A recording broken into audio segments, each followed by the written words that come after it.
It's episode 118 of Unstuck, and today I'm going to get real with you about what's actually necessary to get over the fear of failure, especially as a business owner. So stay tuned.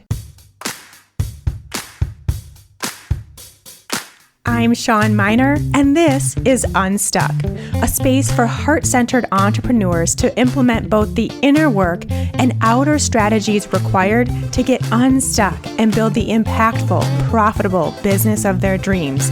No hustle, grind, or long hours required. Let's get into today's session.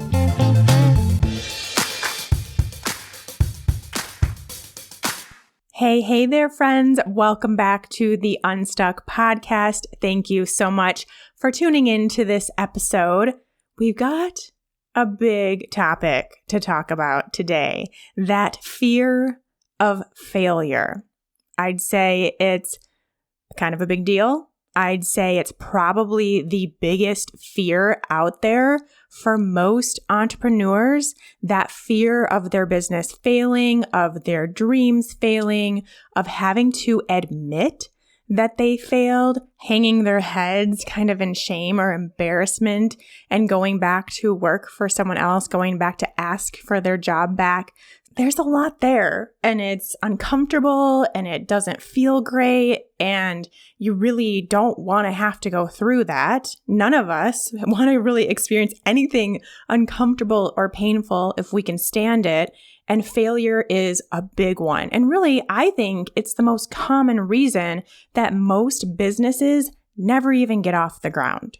It's kind of like this wall in front of the wannabe business owner, the person that has this dream, has this idea, knows that what they want is to work for themselves, is to help others in a more impactful way than they're currently doing in their job. But then there's this thing, and it's like this brick wall that doesn't seem like it could ever crumble, doesn't seem like it could ever dissipate.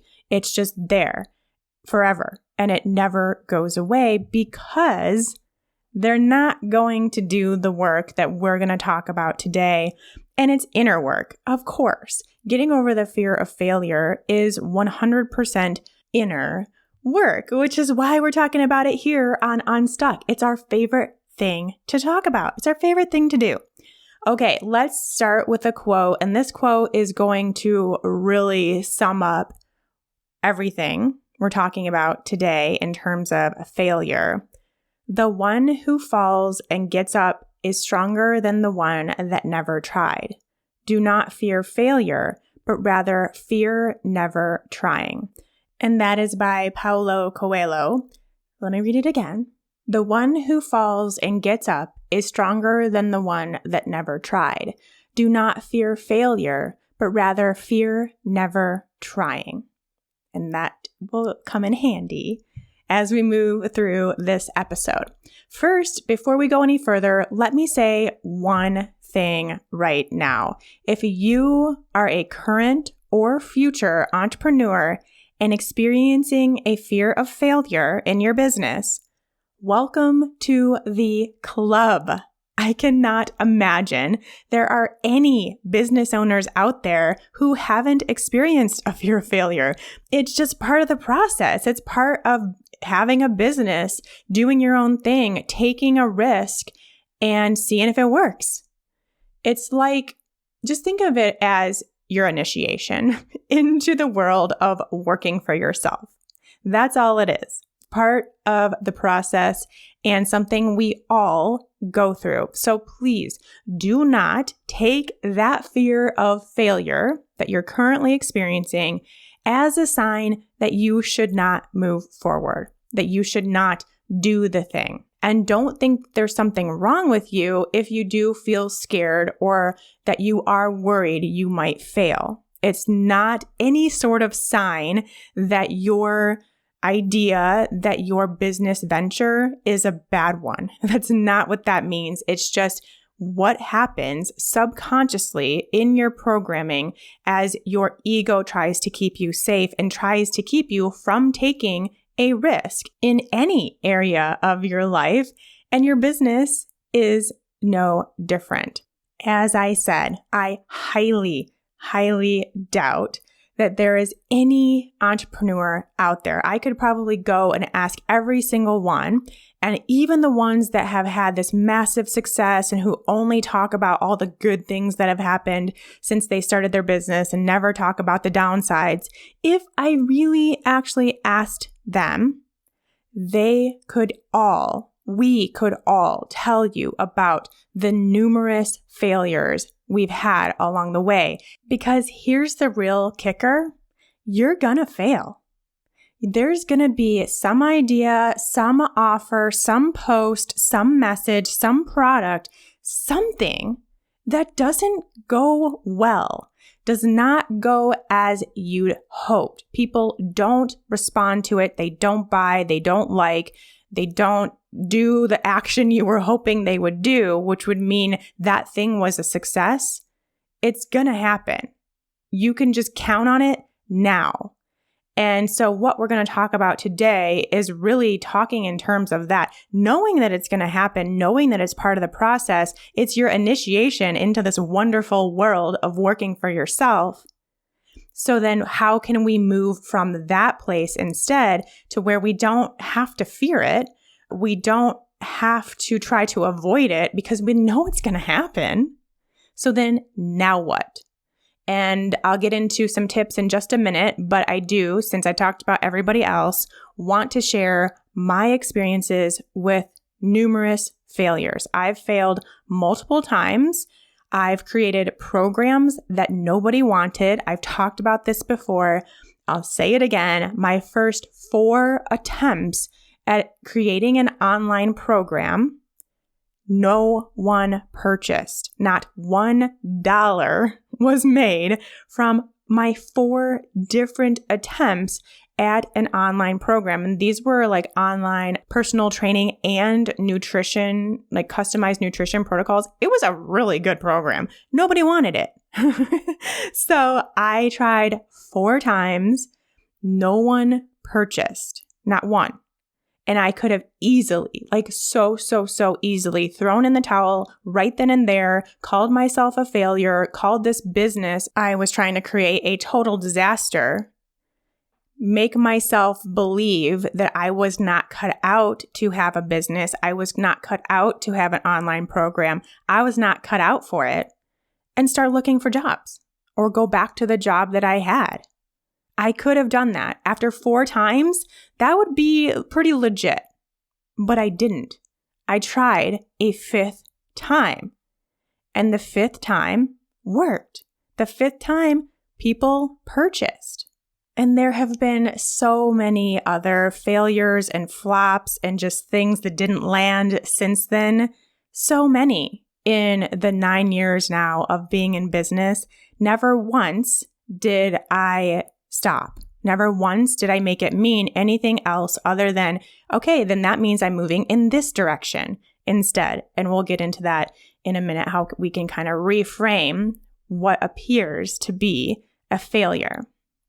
So that's really the biggest message that I want you to hear today. If you take away anything from this episode, let it be this: having something not work out, not go as planned, no one seems to be picking up on, does not mean you or your business or your ideas are a failure.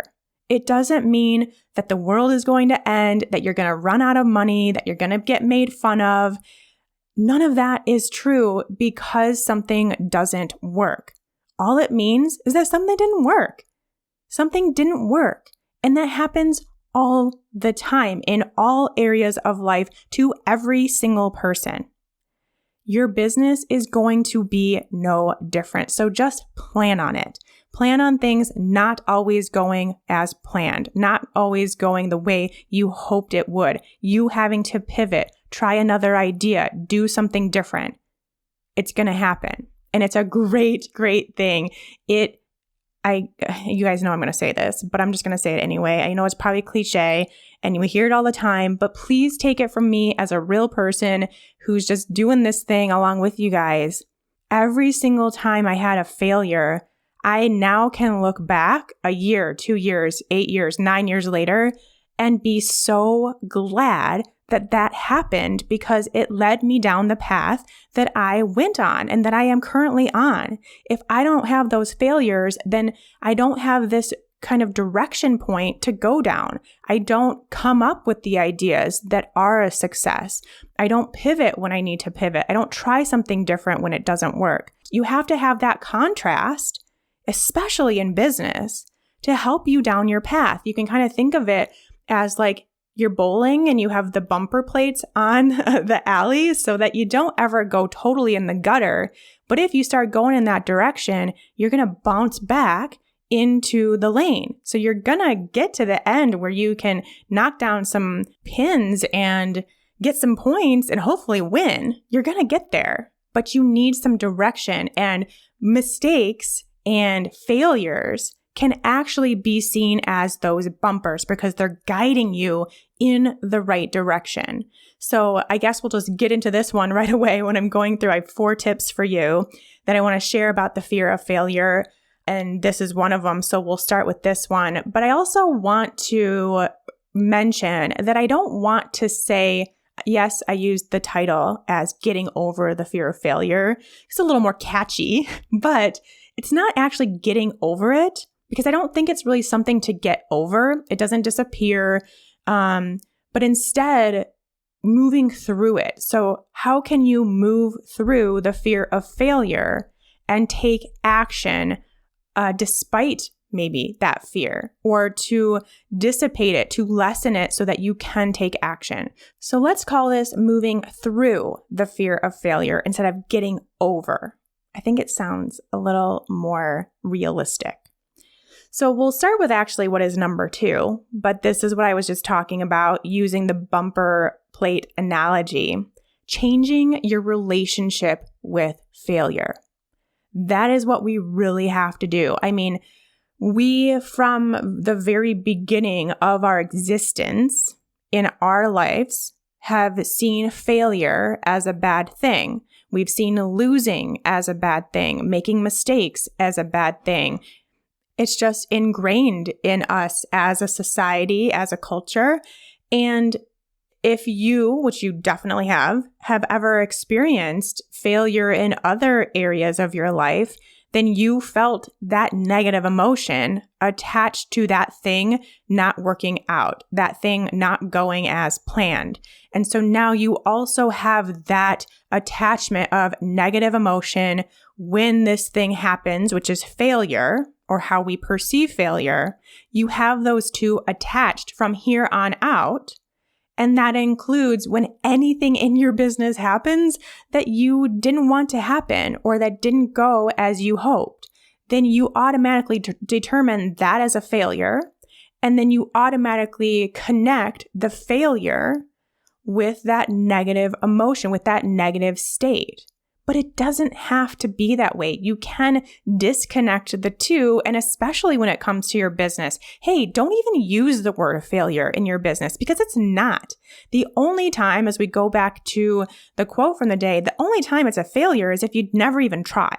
Then that is 100% a fail because you didn't try. So, of course, it ended up in nothing happening. And that is a failure. Anything else is not a failure. It could be feedback. It is 100% feedback. Again, pushing you back towards the direction in which you should be going along the alley to get to the pins so you can win.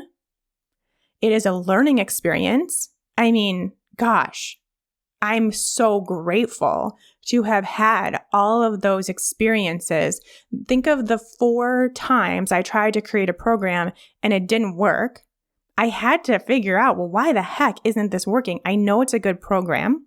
I know it's what people need. I know it's what people want. Why aren't they biting? And I've talked about in a past episode that it was because my messaging was off. I wasn't talking about it in the right way. I wasn't very good at marketing or advertising or selling in those early days, and it showed.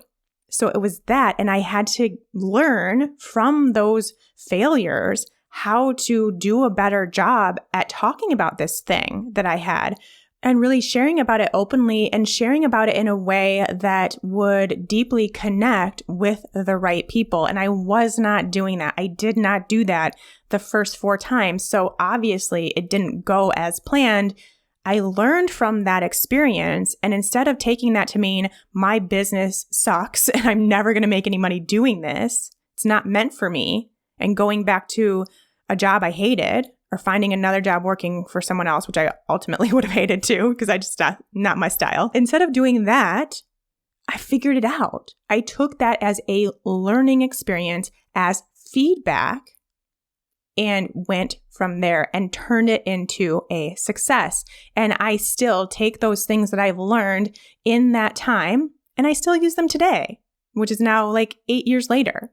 Still things that I learned to help guide me on this path to having a successful business over and over and over again.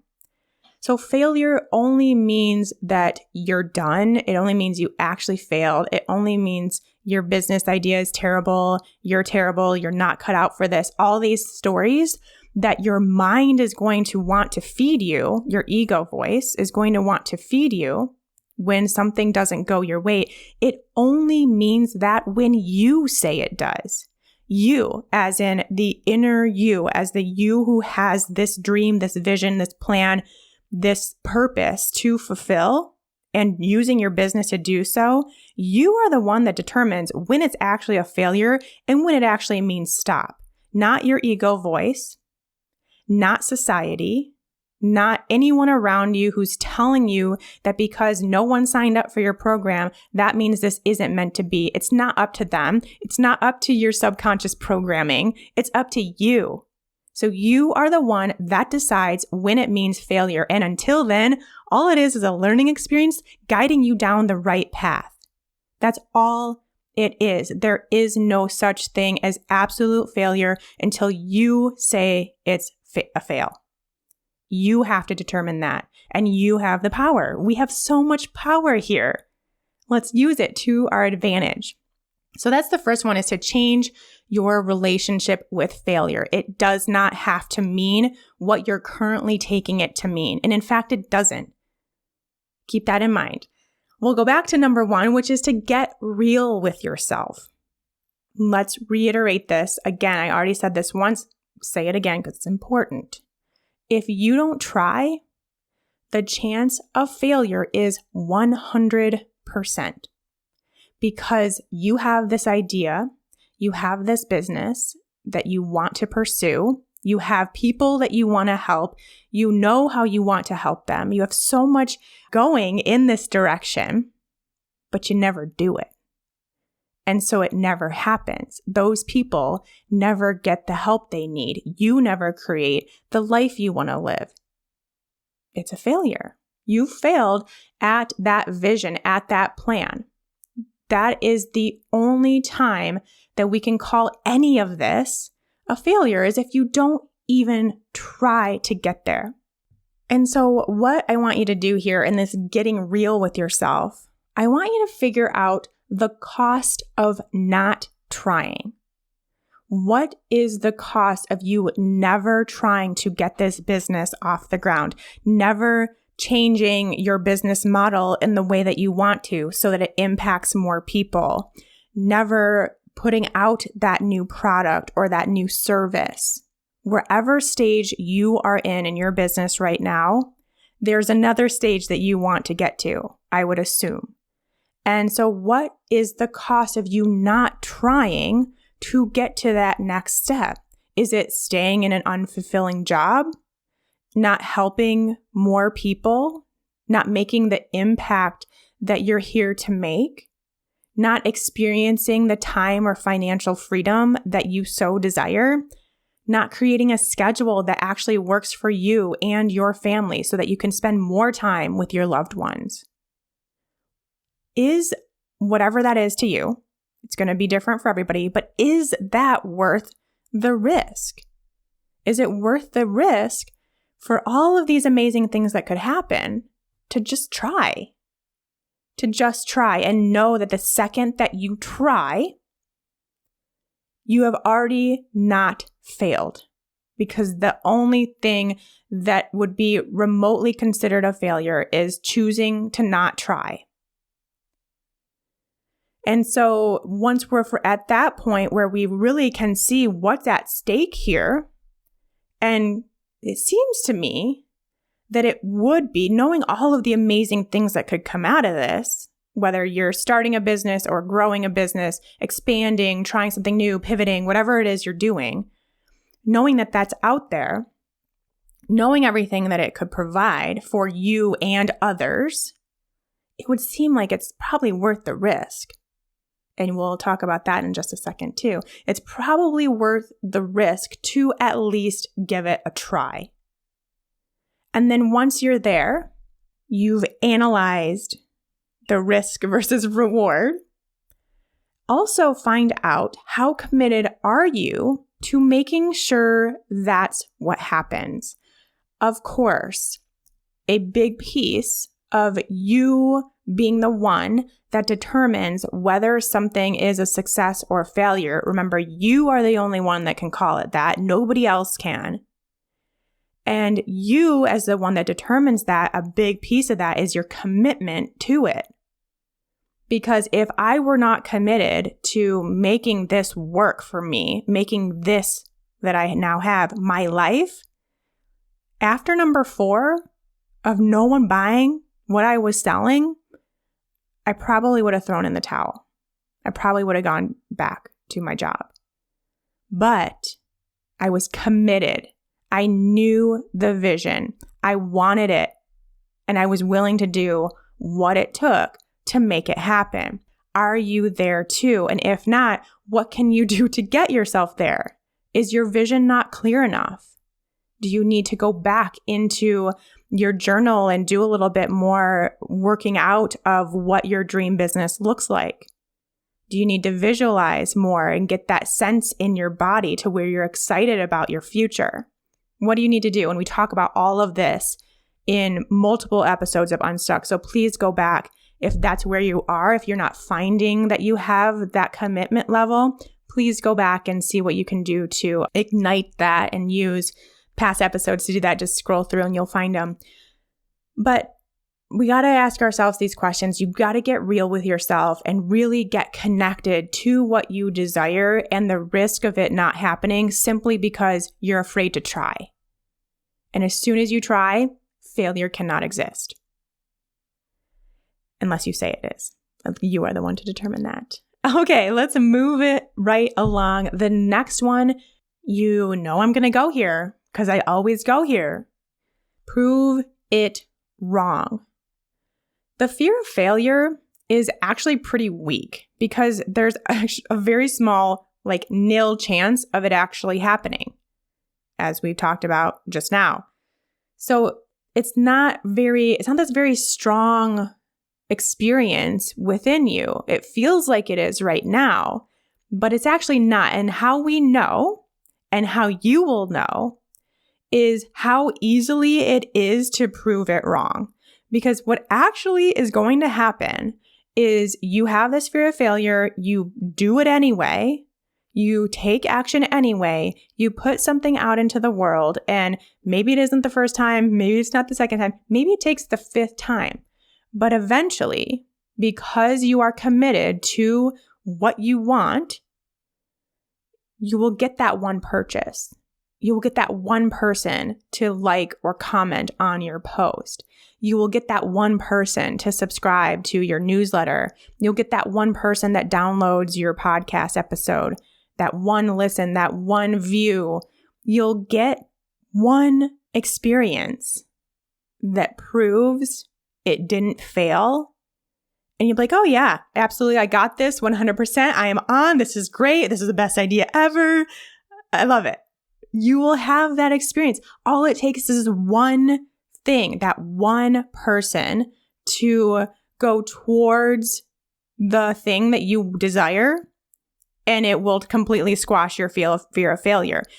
It will come up in different ways as you continue to progress down your business. As I said, none of us are immune. It happens all the time. This fear of failure as you put out something new, or you put out a new podcast, a new program, a new offer, whatever it is, you will have that thing of, what if no one wants this? What if no one buys? What if I am actually a failure? The ego will make itself known as you continue, no question about it. But every single time, it gets easier and easier and easier to prove it wrong. And that's what we have to do from the very beginning. Prove it wrong. The only way that you can do that is to take action. Take action even though you have that fear of failing, and see what happens. Just see what happens. You will get that one piece of evidence that this is not a failure, that this is a good idea, that you are moving in the right direction, and it will be squashed. It will dissipate, and you'll be able to continue on and on and on to work towards your dreams, to take inspired action. But you've got to take that initial step, even though it's scary, even though your ego voice is all up in your business telling you how it's going to fail. You've got to do it anyway, and you've got to get to that point where you can prove it wrong.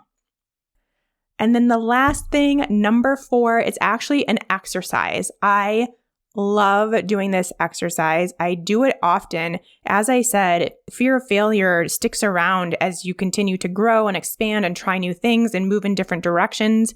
It's there. And so every time I have this feeling of like, what if no one wants this? What if this isn't a good idea? Whatever it is, I do this. First thing, think of the absolute worst case scenario. Now, I'm not into like dwelling on everything that could go wrong and getting us into a bad mood and experiencing all these negative emotions. That's not really my thing, but there's an exception here because I actually do want you to think of what could go wrong in the absolute very worst case scenario. So like, for example, if you're afraid to start your business, like go all in on your business, quit your job, do all that and just go 100%, I am a business owner, I'm an entrepreneur, I'm doing this thing. If the fear of failure is keeping you from doing that, what is the absolute worst thing that could happen? Would you need to go back to your job and ask for a job back or get another job? Would you have to take out a loan? Would you have to cut back on some expenses for a while? What would it actually look like? Doing this, first of all, we can get into the real deep depths of our fears. Like, I'm going to be homeless. I'm going to get divorced because my partner is no longer going to love me because I can't contribute. Like, we can get into some real bad stuff, some deep, deep, deep stories that we have stuck in our subconscious programming. We can go there, and that's totally fine if you do. I'm totally fine with you doing that. It's going to show you a lot. It's really going to bring a lot to the surface, which is always a good thing to do.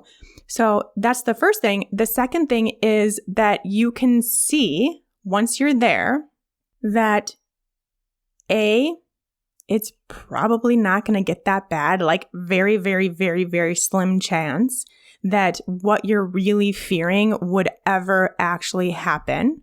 So that's one thing, is that it's probably not going to get that way. The second thing is that you also can see how if it were to go that route, if everything were to be a complete disaster, there's still a way out of it. You can, absolutely go back and ask for your job back, and it wouldn't be a problem. Or you could get a job in a similar field, a similar industry, a similar job. You could find a way to start making money again. Even if you didn't want to do any of that, you could go try something new, try a new field, go get a serving job, go work at a coffee shop. I mean, there are things that you can do if you absolutely get to the point where you need to make money. And that really covers the financial aspect of the fear of failing. And then, of course, let's just say, for example, you're worried that your partner will no longer love you. This is just a very random example. This is not actually anything I've ever heard anyone experience, but it just came to me. Let's just say that that is what you're afraid of because of this possible failure. Well, you can see that there's so many things that you can do in that experience to help your partner understand, to potentially go to therapy, there's things that you can do along the way to make it not so much of an issue for you and your partner. I think this is only the first piece of this exercise, by the way, but I think just in this first piece, you can already calm so many of your fears because you can see how it's never going to get that bad. But even if it were to get that bad, there's still ways out. And there's still ways to make it not that bad. And so just that in itself, it extinguishes that fire that you have in you that thinks that everything is going to go wrong and you're going to be homeless and divorced and all that stuff. None of that is actually going to happen. And you can see that when you actually put it down. And in case I didn't say this, because I can't remember if I did or not, write this down. Think of the absolute worst case scenario. Like, how would your business failing, as you're afraid that it will, actually look like for you? How bad could it get? Talk about it. Write it down in your journal.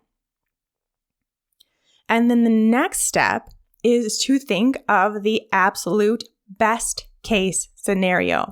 How would your business look if it didn't fail? If everything went exactly as planned and everything worked out perfectly just as you're dreaming it will, how will your business look then? And again, I want you to write this down in your journal. Get very specific with it, as specific as you can, and have some fun with it. Like, that's a really fun thing. I love, of course, you all know that I love thinking and writing down and visualizing and getting ready for my next dream. I always have a dream that I'm working towards, a vision I'm working towards, and this is part of that. So what's the absolute best case scenario? How good could it get? And then once you have both of those, look at them both and realize this. At this point, from where you're at right now, both are equally possible. You can experience either one of these. They are both equally possible. So that wonderful, amazing dream business where everything is just going so smoothly as planned, and you work this many hours and you help this many people and you make this much money and everything is just amazing. You have all this free time and you get to hang out with your friends and family whenever you want and go on vacations and work from anywhere and whatever it is that you want, whatever it is you desire. That best case scenario is just as possible as the worst case scenario. But yet, we as a society focus on the negative, focus on the risk, focus on what could go wrong way, way, way, way, way, way more than focusing on what could go right. And that is why we experience such a deep fear of failing, because we're focusing our attention on what could go wrong, when in reality, you have just as much of a chance of everything going right. Yet who thinks about that? We think about that for a second and then we immediately talk ourselves down. We immediately talk ourselves, oh, that would never happen because I might fail. Like, we talk ourselves away from the best case scenario. And this is you, it's me, it's everybody, it's all of us, it's our conditioning. And we have to recondition ourselves. And that's something that I've been doing now for 6 years of my life, is completely reconditioning that to focus on what could go right. And when I do, guess what happens? It goes right. It works. And that is what I want you to recognize. If we're talking in terms of energy, if we're talking in terms of frequency, if we're talking in terms of how the universe works, what you focus on, you attract. Where you put your energy in terms of your thoughts and emotions is what you will attract. So where are you putting your focus? Are you putting your focus on it not working out, of it failing, of you having to go back to your job, of you having to hold your head in embarrassment because you have to tell someone you failed, of you being homeless and not having any money because it failed? Is that where you're focusing? Or are you focusing on things going well, on things going right, on things working out, and you having this dream business as your actual reality? And know that where your focus goes, energy flows. Where your focus goes, energy flows. Think about your emotions, think about your thoughts, think about where they live most of the time, and see what you can do to shift that perspective. I would recommend when you start thinking about, well, what if this fails? What if this doesn't work? What if nobody wants this? What if I post this and no one comments or likes? I mean, it can get so small as like what we post on Instagram to so big as like, I have this couple $1,000 program. What if no one wants it? You know, there's lots of different variables in there, lots of different places where we can try to talk ourselves out of doing things for a fear that it will fail. When that happens, and like I said, it will, this is a normal experience.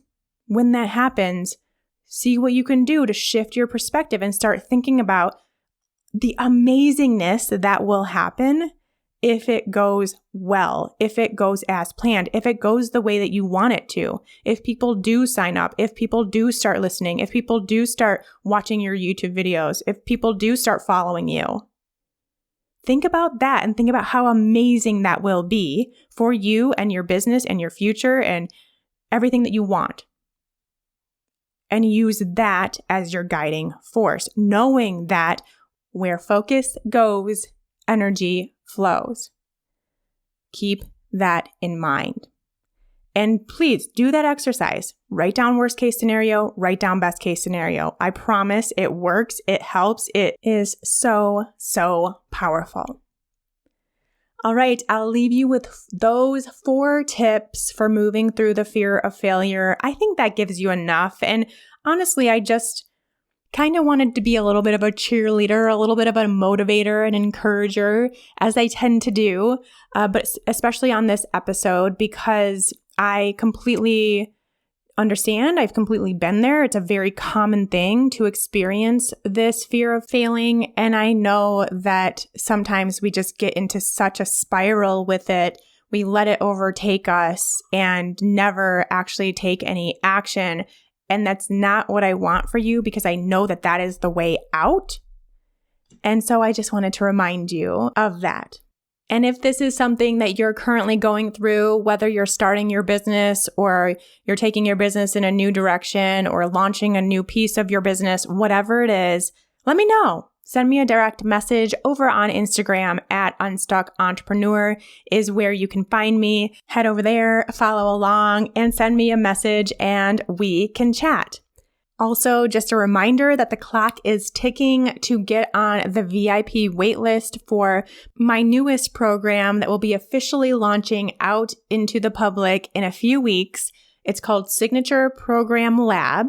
And as you can probably tell from the title, it is all about teaching you and really showing you every single step of the way on how to create your very own signature program.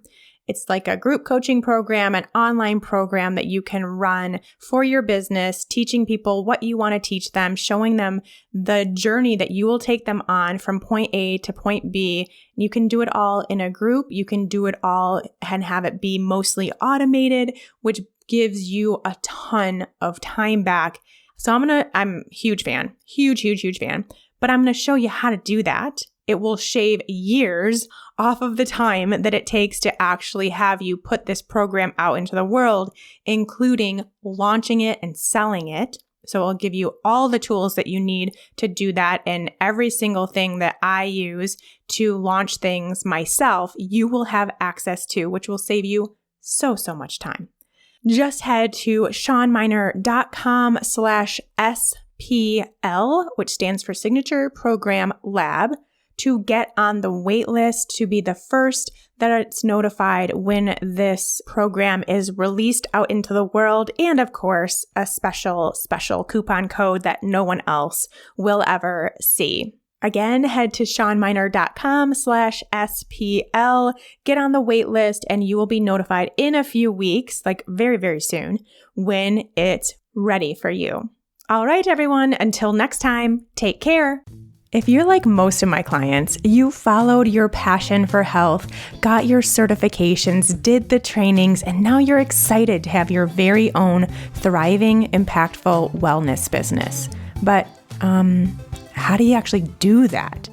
It's a common position to be in, especially in the wellness space, because no one teaches you this whole business thing along the way.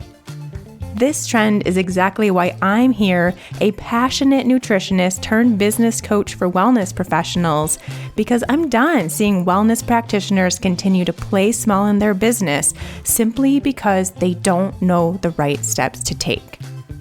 If you're like most wellness pros out there with a dream to start their own impactful, freedom-filled business, you've probably spent hours trying to build your website, figure out what the heck to post on social media, and taking all the courses to try to get confident in what you're doing. Or maybe just the thought of all that sends you into a puddle of stress and overwhelm. Good news, you don't need a perfect website, a killer Instagram strategy, or to be an expert to have an impactful and successful business. What you do need is a plan. The Wellness Business Blueprint is the jumpstart you need to plan, prepare, and execute on your passion for helping others without that sinking feeling of overwhelm. Because this isn't like the other stuffy, boring business plans out there. The Wellness Business Blueprint is centered around you. What feels good to you? What's right for your business, your dreams, and your lifestyle? What keeps you in alignment and your energy flowing? What allows you to stay sane and stress-free and excited in your business? Because building your dream wellness business starts with a plan that works for you. This free 15-page printable workbook will take you through my signature Flow and Grow business framework so you can create your own business vision while gaining clarity, structure, and a solid plan to move forward. Download it today and get started on your business blueprint. Head to SeanMiner.com/WBB, that stands for Wellness Business Blueprint, and get started building your dream wellness business today. Again, that's SeanMiner.com/WBB.